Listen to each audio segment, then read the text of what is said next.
अर्चान्तरङ्गः। सायं प्रातः सन्ध्ययो सन्निधाने भावद्रव्यैरर्चिता मानसाब्जे स्वान्मुख्यं मे कल्पयन्त्यात्मभूत्या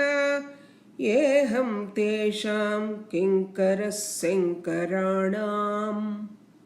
पादे पद्मं हृदयकमले चारुकल्हारपुष्पं कण्ठे शङ्खं नयनयुगळे नव्यनीलोत्पले द्वे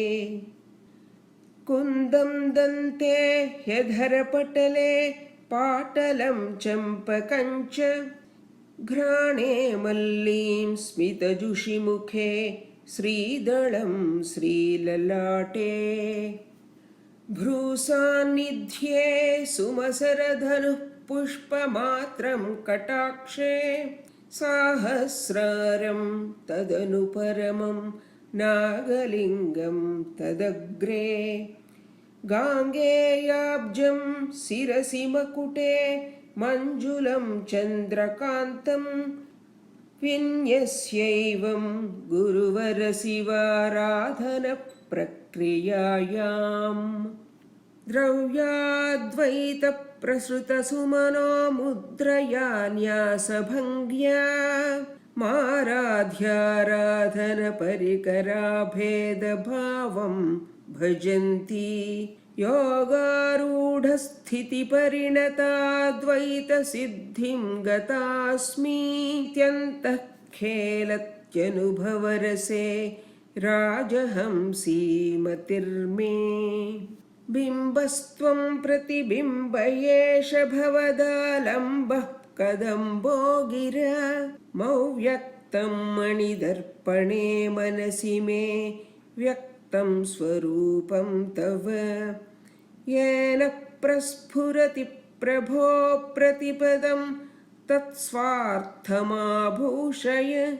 श्रीदेव्या उपचारचारुरचना चातुर्यधुर्योत्सवे स्वस्ति स्वस्तिकमादधातु कदली द्राक्षाफले वाक्परी पाकं मोक्षमपूर्वमेव कुरुत दुर्वारुकं बन्धनात् चूतस्तापशमं समाधिमतुलं निर्बीजिकागोस्तनी दद्यान्मे गुरुभुक्तशेषममृतं तत्तत्फलं स्वोचितम्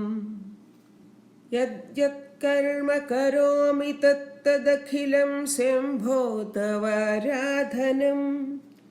भूयादित्यनुसंहितं सुकृतिभिः किं वाप्यकर्तुर्मम किं वक्तव्यमथाप्यभावमपि यद्ब्रूयुः पदार्थं बुधा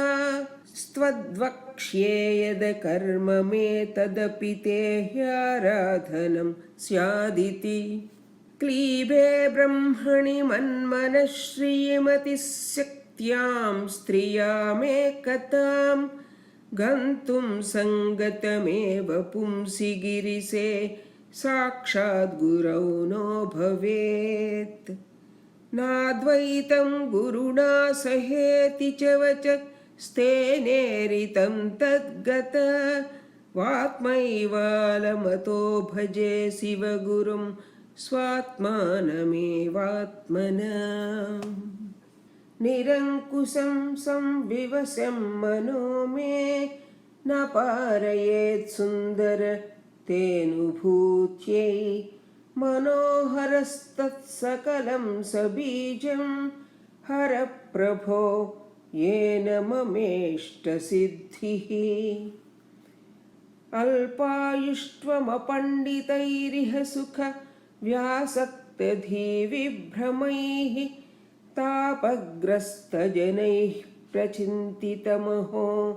मृत्युञ्जयत्वद्धियां नो भीतिर्न मृतिर्जनिर्न च रुजा